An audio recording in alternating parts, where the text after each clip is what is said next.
जय हिंद। आप देख रहे हैं विद पे टीवी। मैं आर्य सवाल सभी साथियों को स्वागत करता हूं। आज मैं पुनः बहुत बड़े मुद्दे के साथ उपस्थित हूं। बात करूं मध्य प्रदेश के अधीनस्थ बिजली विभाग में जिस तरीके से अभी हाल में आप देखे होंगे अनिश्चितकालीन हड़ताल चल रही थी। इस पर जो उनकी प्रमुख मांगे थी आउटसोर्स कर्मचारियों की संविलियन और इसके अलावा संविदा कर्मचारियों का नियमितीकरण, जिसका अनेकों चैनलों में और हमारे भी चैनल में कई बार इस आवाज को उठाया गया है, जो कि ऑलरेडी आप देख भी सकते हैं। लेकिन बड़े सवाल होते हैं कि जिस मांग को लेकर के ये कर्मचारी हड़ताल पर थे, उस मांग को किस तरीके से मध्य प्रदेश की सरकार नजरअंदाज की, ये भली भांति आप लोग अच्छी तरह से देख रहे होंगे।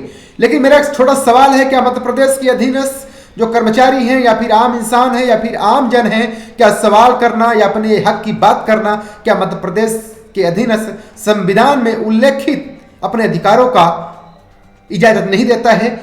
ऐसे भी सवाल होते हैं कि मध्य प्रदेश के अधीनस्थ बिजली विभाग अंतर्गत लगभग 70% एक आउटसोर्स कर्मचारी कार्य करते हैं। क्या इनकी सुरक्षा की बात करना, अपने हक की बात करना, क्या मध्य प्रदेश का जो संविधान है या यूं कहें जो मध्य प्रदेश में लागू संविधान है, तो क्या इजाजत नहीं देता है? कई सवाल होते हैं जो मध्य प्रदेश के अधीनस्थ आउटसोर्स कर्मचारी लगातार अपनी हक की आवाज उठाते हैं, लेकिन कहीं ना उसको किस तरीके से बाहर दबाया जा रहा है, किस तरीके से लगातार जो प्रयास किए जा रहे हैं इन कर्मचारियों को बाहर करने की, तो क्या इस पर भी क्या सरकार एक्शन नहीं ले सकती है?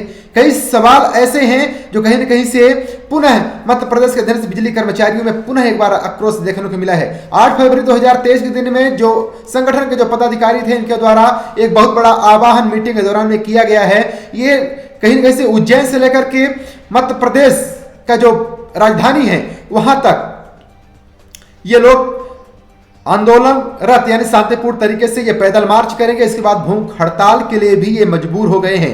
मैं बात करूं उस आउटसोर्स कर्मचारियों के लिए जिनकी जायज मांग के लिए लगातार आवाज उठाई जा रही थी, अनिश्चितकालीन हड़ताल की जा रही थी। उस बीच में कहीं ना कहीं से शासन और प्रशासन कई लोगों के आश्वासन के बाद में इनकी हड़ताल वापस हुई थी। लेकिन कहीं न कहीं से मध्य प्रदेश की जो सरकार है, इसमें बैठे हुए जो ऊर्जा मंत्री जी हैं यानी प्रद्युम्न सिंह तोमर जी हैं, ये भी अपने बातों पर कहीं न कहीं से मुकर गए हैं। वही संजय दुबे जी जो ऊर्जा प्रमुख हैं, उनके द्वारा भी आश्वासन दिया गया था, मुख्यमंत्री शिवराज सिंह चौहान जी से मिलवाने का वादा किया गया था, लेकिन किसी भी तरह से कोई भी सकारात्मक परिणाम देखने को नहीं मिला है। अनेकों चैनलों के माध्यम से तस्वीरें आई थी कि इनका मिलन हो रहा है जो ऊर्जा मंत्री जी हैं, लेकिन किसी भी तरह से आज तक सकारात्मक परिणाम देखने को नहीं मिला है। अगर मिला भी है तो आउटसोर्स कर्मचारियों को बाहर करने का रास्ता और इसके अलावा वेतन कटौती का रास्ता, ईपीएफ कटौती का रास्ता, और इतना ही नहीं, जो पुराने ईपीएफ थी अनेकों जगह अनियमितता देखने को मिली है। जब यही आउटसोर्स कर्मचारी जब कार्य करते हुए कहीं न कहीं से ये जब दिवंगत हो जाते हैं या फिर दुर्घटनाग्रसित हो जाते हैं, तो इनको किस तरीके से विभाग पूरी तरह से नजरअंदाज कर देता है और इनको बाहर का रास्ता दिखा दिया जाता है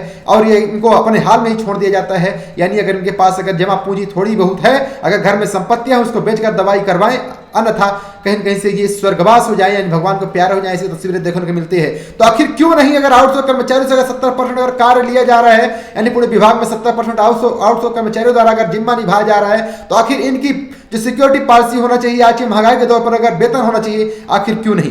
कई सवाल के घेरे में मध्य प्रदेश सरकार, और आखिर कब तक इनको न्याय मिल पाएगा, ये कहीं न कहीं से ये आने वाला वक्त ही बताएगा। और आने वाला वक्त ये भी बताएगा कि आखिर सरकार पर इस बार कितनी प्रतिशत इन आउटसोर्स कर्मचारियों का कहीं न कहीं से वोट जाता है या फिर समर्थन मिलता है, ये आने वाले समय पर ही देखने को मिल सकता है। काफी नाराजगी अनेकों आंदोलनों के माध्यम से अनेकों डिपार्टमेंट से देखने को मिली है, लेकिन किसी भी तरह से कोई भी सकारात्मक परिणाम कहीं भी देखने को नहीं मिला। अगर मिला है केवल झूठा आश्वासन।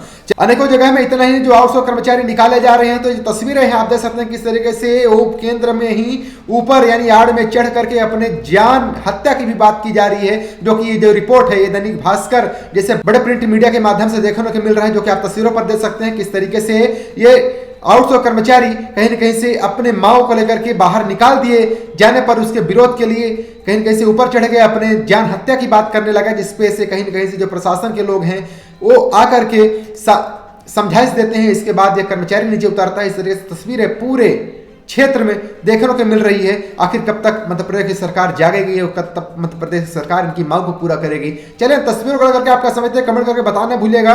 और इसके अलावा आपके आसपास कितने आउटसोर्स कर्मचारियों को बिजली विभाग से निकाल दिया गया है, ये भी आप कमेंट करके बताना भूलेंगे, जिससे मैं सर्वे सूची बना सकूं, जिस पर पुनः वीडियो प्रकाशन कर सकूं। इसी साथ देखते टीवी। मेरा सवाल